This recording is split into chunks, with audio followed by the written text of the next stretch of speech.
إحقاق العدالة علها تخفف من حرقة باتت تلازم أسر شهداء الواجب. كل صباح كنصبح عليه، كنمسي عليه، كنتصوروا عند راسي، تصوروها وما تشديهم، المهم ما مرتاحاش. تيقول لك علاش هما كيبقى فيهم الحال حتى وادهم في الحبس، علاش وادهم في الحبس؟ يا ريت كان ولدي في الحبس، كون كندير القفه ونشوفوا. انا دابا كنشوف ولدي ما كنشوفوش، ما كنشوفش ولدي. علاش داروا لي هاد الشيء كلشي؟ علاش حرموني؟ علاش؟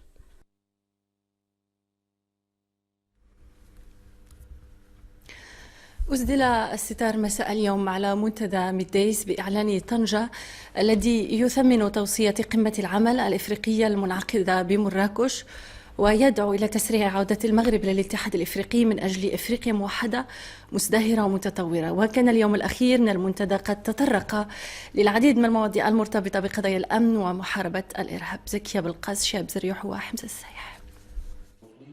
القضية